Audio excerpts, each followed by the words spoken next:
Christmas is almost here. And we all need at least once a year that Christmas spirit, that magic, that special time when things become more beautiful, more sparkly, when people become more human, more bearable. But underneath that glitter, underneath that generosity, underneath that joy, things are the same, and we all know it.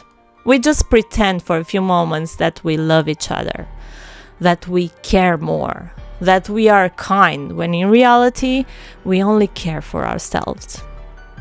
And if not these days, in January, for sure, people still feel alone, people still have issues, people still have to struggle with life's obstacles. It's like a masquerade ball, where instead of wearing a mask on our faces, we wear one on our souls, on our emotions. The reality is that we enjoy it. We like to feed ourselves with illusions. We like to live in the fantasy where we don't cherish the truth. We lie to ourselves that the world is better than it is. And maybe this keeps us sane. And after a month in which we cling on elements that give us that shiver that we are so eager to achieve, we wake up empty, sad, with no sparkle on the outside or inside our hearts. That dress that we hoped would make us feel special is no longer attractive. That present that made us tremble is forgotten on a shelf. That party with friends becomes just a memory. Meeting the relatives fades in the fog, and we return to our miserable life, to our daily struggles. Tradition, religion, superstition, they all make us live in a fantasy world and not face reality. They feed us with illusions, with concepts about the world that keep us locked in a story. And even the story is not that attractive. The generosity, the kindness, the altruistic spirit are just on the surface. Under this mask, there is judgment, aggression, discrimination, superiority, competition, deception. We live in a world where we blame each other. We need a scapegoat. We have to make someone pay for all the troubles in the world. We don't forgive so easily, like we pretend to teach others.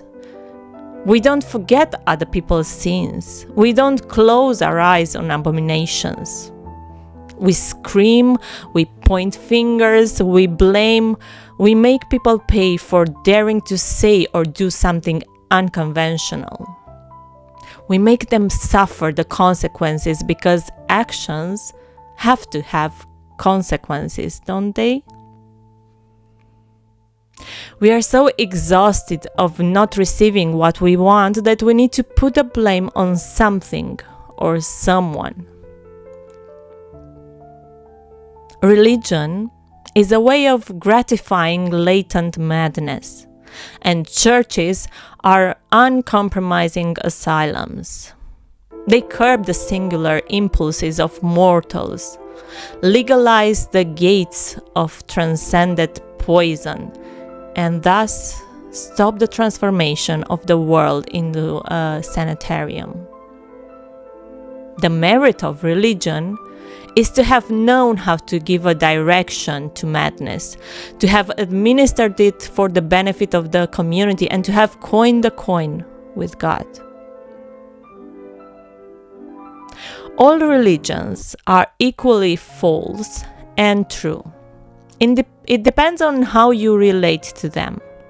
You can use them to reveal the truth, to bring peace and humanity, or you can use them to elevate your ego. when you use it to show that only you own the truth, when you use it to point fingers on others and make them small while you are almighty, then you create splitting, conflict, and superiority. Used in the service of truth, religions can represent signs or maps meant to reveal directions, meant to bring spiritual awakening and freedom from identification with forms, with rituals. There isn't an absolute truth. If there was, your actions would be according to that truth. People's actions can reflect the truth or the illusion. Then, how does real religion look like? Real religion means liberation from the conditioning of the mind. We like to live under a certain ideology. We like to live according to laws that would give us protection, that would make us feel righteous. We think in terms of right or wrong. There's no in between. We chase sins, but only in other people's lives. We punish them and we believe in heaven or hell. We are still kids that need reward or punishment to mobilize them to do the right thing. Why can't we just act right just because we want to make the world a better place? Why can't we live like there is no everlasting life and we need to make this life better? Why can't we act with kindness even when no one is watching us? Why can't we be nice to each other just because we want to, or just because there is goodness in our hearts? True religion means awakening to the present reality. We don't need a certain story every day that would teach us on how to live nowadays. We may learn some things from ancient stories. We may appreciate their goodness, but we live in a different society now. We have a different mentality. We have other struggles. We need to apply those ancient rules to present time. We can't wear the same clothes. We don't cover our head anymore just because people used to do it before, or because some people had a certain interpretation about the laws. We face different challenges now. We have more important things to discuss than our appearance.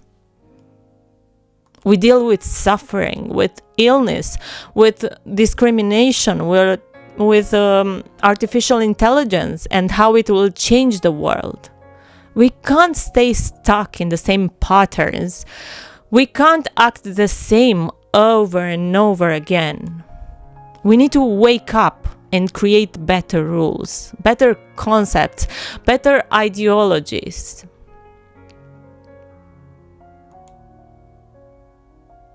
True religion means direct experience above blind faith. We used to cherish that childish faith that didn't need proof or arguments. And maybe that's important too in some cases. But we need a concrete interaction with a higher power. We don't necessarily need rituals, events, music to make us emotional. We don't need an audience. We need one-to-one interaction that would reveal the true self and make us put the masks down for a second and make us face reality for once in our life. We think that if we attend all the church's celebrations, we are better than others. We gain points, and that will make us deserve heaven. If we learn more Bible verses, if we have better answers than other parishioners, if we are able to reproduce theories from books, we are worthy. The truth is, we need to question everything. We need that childish curiosity to look for more. We need to embrace the unknown, not sit comfortable in a chair and feed our emotions. We don't need more patterns, and we don't need people that fit into those patterns. We can be wise enough to use our creativity and find different ways of living. And we don't need even more illusions. Instead, we need to face our shadows and just admit who we are. Maybe people would appreciate the true self more. And even no one would appreciate it, maybe we just need to be true to ourselves, so we don't get to depression for living a double life.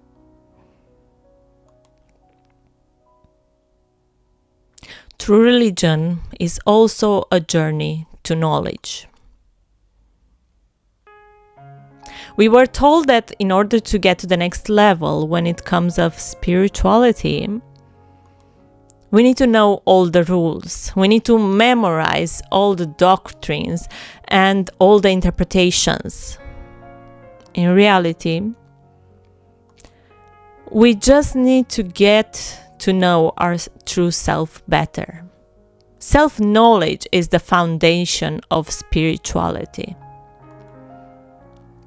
Being vulnerable and humble is the real treasure, not superiority and exposing all the knowledge about people that lived hundreds of years ago. To be truly spiritual means to know who you really are, to recognize that you have qualities but you also have flaws, and to want to improve yourself, not to hide better from other people's mean eyes.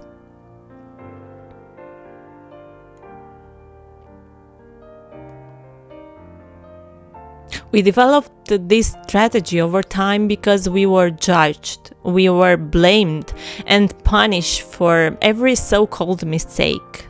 Because we see the straw but we don't see the beam from our eyes. What if there was no punishment? What if there was no pointing fingers, no scapegoats, no rule? How would we live then?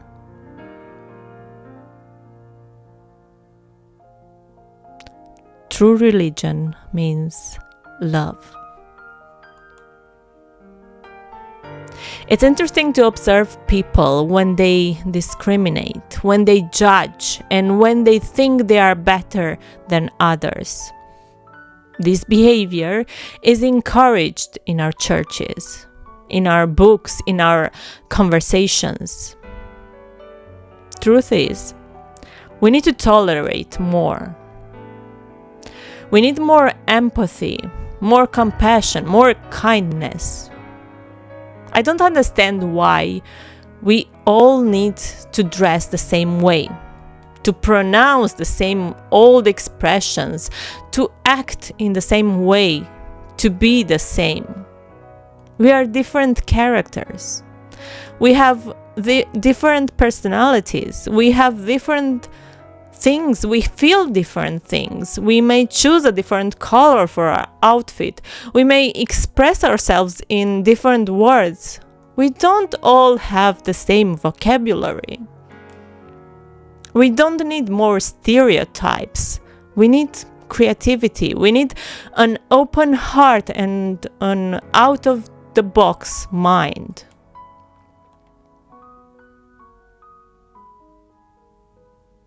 We need to lose our shallowness and live according to what we preach. We need that unconditional and unbounded love that make us feel safe. We don't need more control over others. We can't possess someone and create more dependence in our interactions. Religion is not about controlling or possessing. It's about connecting and allowing each human being to be what he or she is inside. True love accepts people as they are. True love does not discriminate, does not blame, does not correct, does not judge, does not change. If you really want to grow spiritually, you will love yourself and you will love others as they are. You are not capable of changing yourself. How do you want to change others? You are not able to tell a soul who to be. It's not your place. It's not your job. If you want to be a spiritual human being, you need to ask yourself, do I know who I am? Do I accept others as they are? Am I free from the prison of the mind? Do I live in the reality of the present, or am I fed with illusions? Do I experience direct interaction with the divine, or just attend church programs that keep me emotional? Am I willing to go on that journey to truly know myself?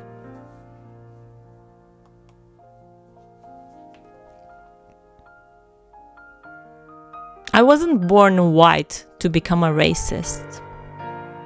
I don't vote a certain extreme party, so I'm not called a fascist. I don't have a certain diet, so I can brag that I am healthier. I don't have a certain sexual orientation, so I can blame others for having another one.